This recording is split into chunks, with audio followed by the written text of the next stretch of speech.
Hello, good morning, good evening, good afternoon, everybody on planet Earth, wherever you are today. It's Saturday today, isn't it? Oh, in the winter when we're not working, I lose track of the days. But this town that we live in, it's just got that Saturday feeling every day of the week. Every day I wake up, it sort of reminds me of when I was a kid and my sister would wake me up and say, quick, it's Thunderbirds on the telly. And I'd think, yes, no school. The town feels like that every single day of the week. It's just lovely, La Linea. Anyway, today I thought I would talk about abusive relationships. I'm sure we've all had one. I've had more than one. And that got me thinking that maybe this is something that Harry needs to go through. And I thought instead of talking about him and Meghan for a change, I'd talk about things I've been through. I'm certain there'll be people out there that can relate to it.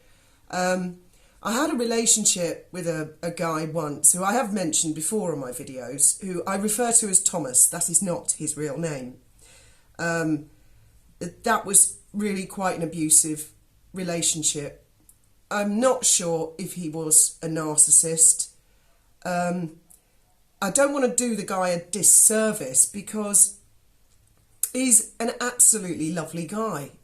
Really, really funny guy, charming, extremely disarming. Probably one of the most charming people I've ever met in my life.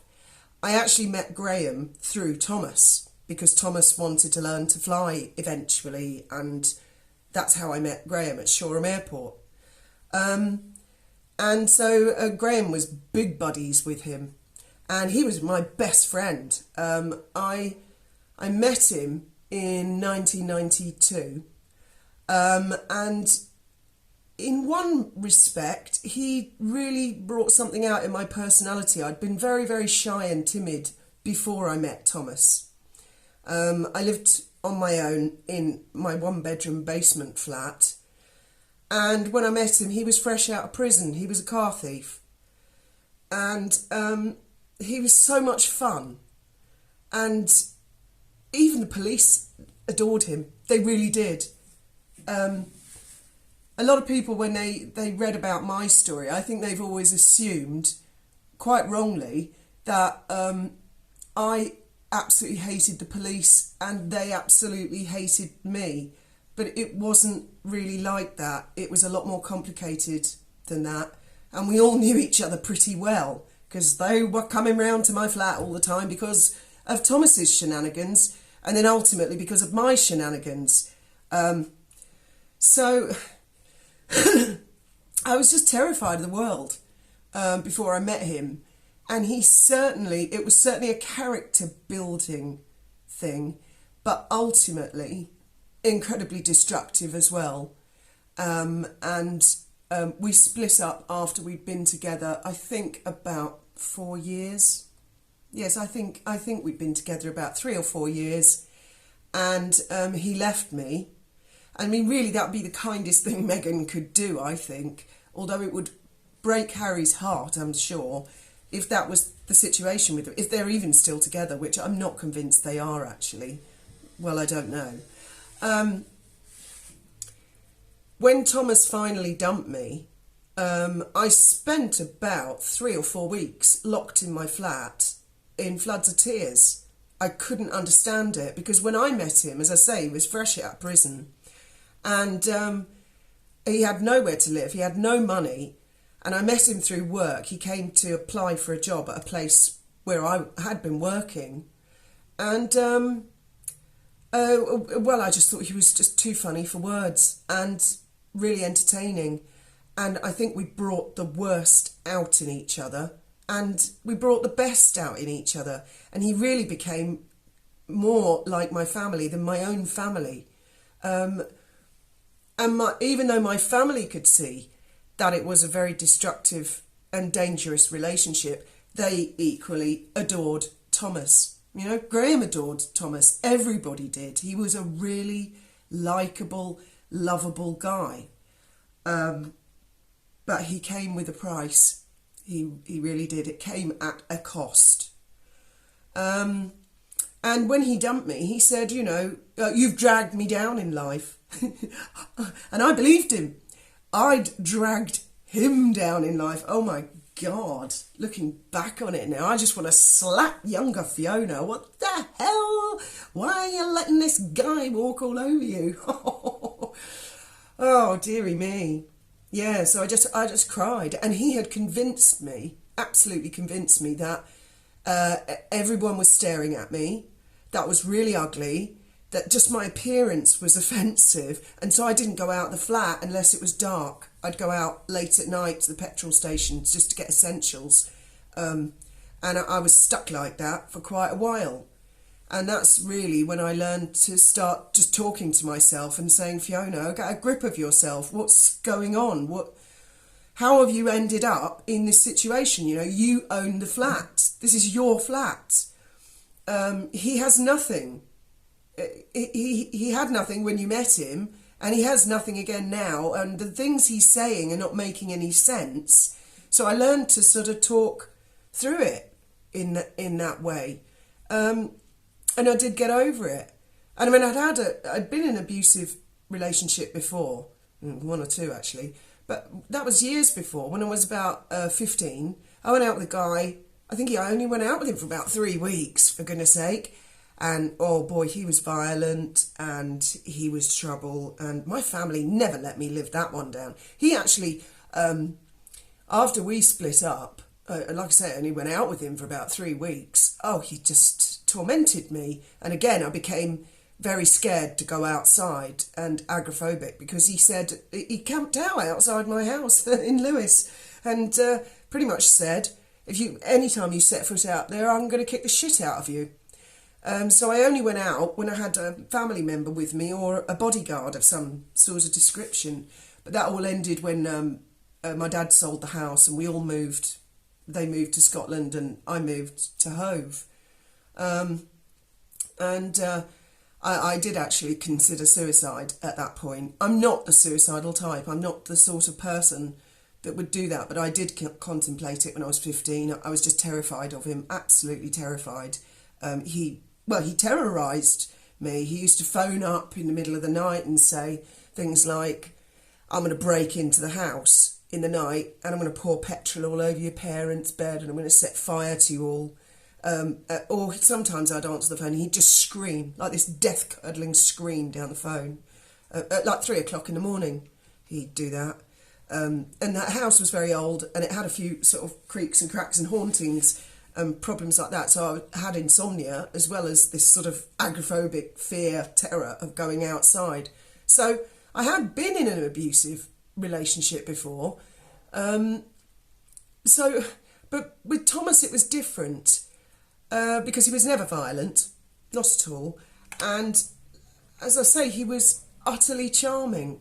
Oh, Graham, I've made a list. We need some cleaning products from the shop. Okay, no problem. It's on the barrel, but I need baby wipes as well, please. Okay. Sorry about that, guys. As you know, we just love to do our editing. We got it nailed. It's dead smooth round here. But yes, as I say, I'm not sure that Thomas was a narcissist. Because, as I've said many, many times, me and my family, we've had a couple of these psycho narcs in our lives, and it's not until you've had a really, really nasty one, and these two are really nasty. I would actually go as far as to say that if Meghan Markle is a narcissist, and I don't know for sure, she's about 1/10 of just one of our narcs.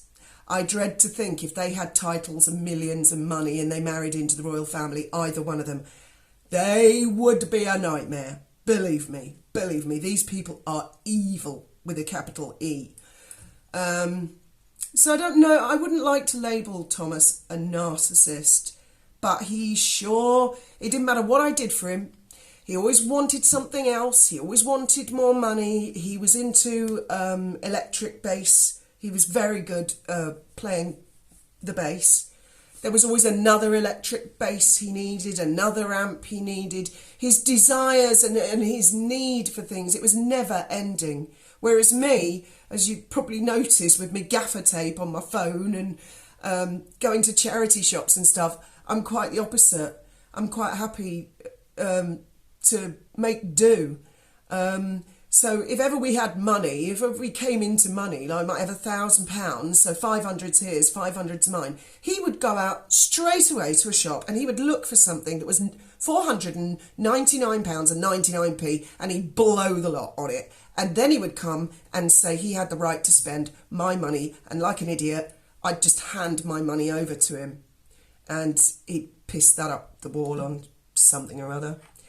I remember one time when I was doing the chauffeur job, anyone who's new to my channel, I had a chauffeuring job years ago. It's actually really quite naughty, but we were starving and we had no money and there was no social security, and it was a recession, and I was hungry.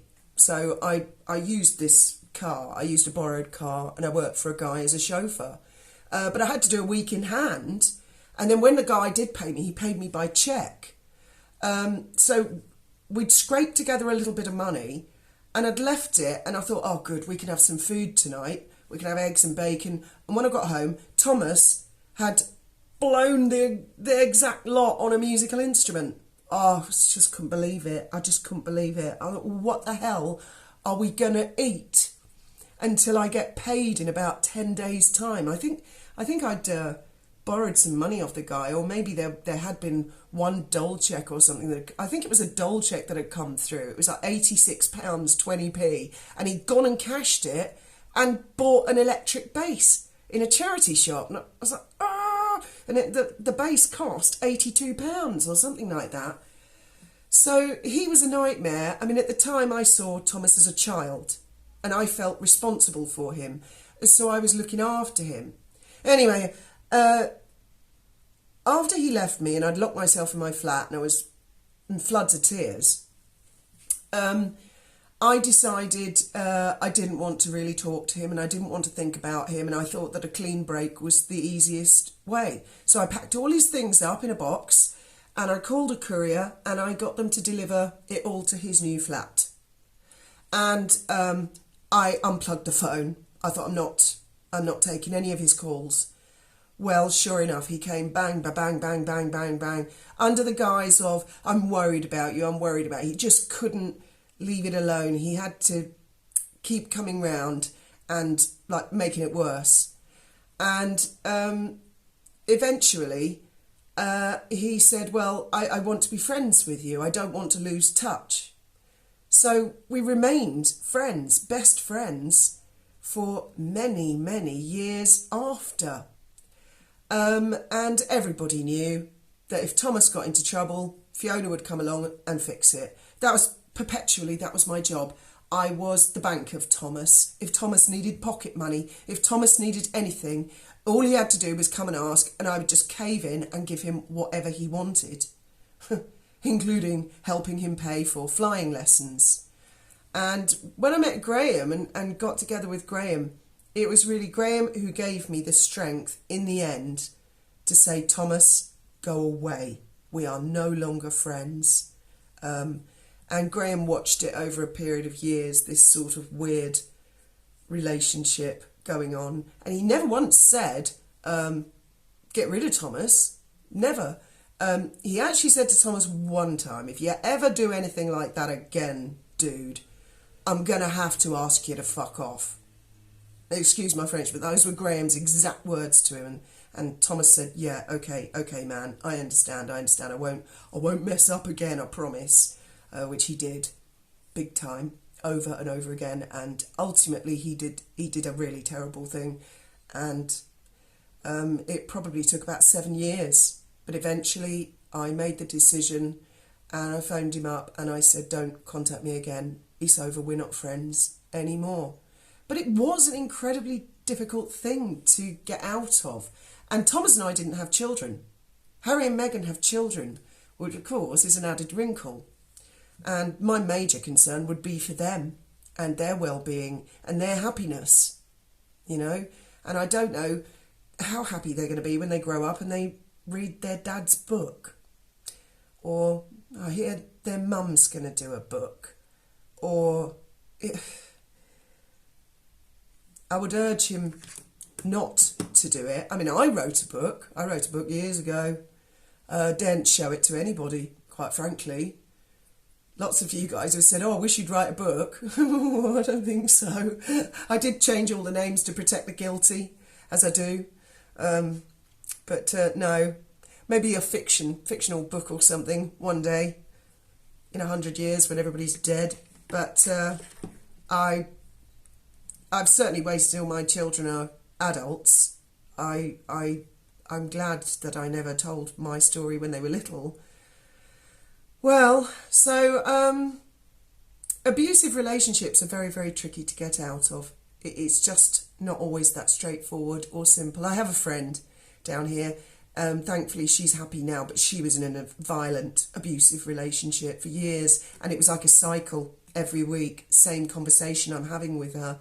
She'd say, I'm never going back, and then within a few days she'd gone back, and then he'd hit her again, and she'd come back to me and say, he did it again, this is the last time, never again. And it's really difficult for people who are outside of the relationship. I found that really frustrating. I mean, I wanted to kick his head in, quite frankly, but it was her business, you know, it wasn't my place.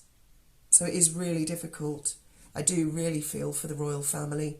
I think if anything, this humanises them, and that people can see that no matter how much money and palaces you have, problems are problems, aren't they? Anyway, thoughts, opinions. I'm going to start cleaning the house, like spring cleaning after Christmas, and might go live tomorrow. I will make an announcement if I do, because one or two of you have asked if we could do a live. So I think then we're all together, aren't we? And we can chat. So have a fabulous Saturday. I hope it is Saturday. Otherwise, that doesn't sound really weird. And as always, guys, thank you very much for listening.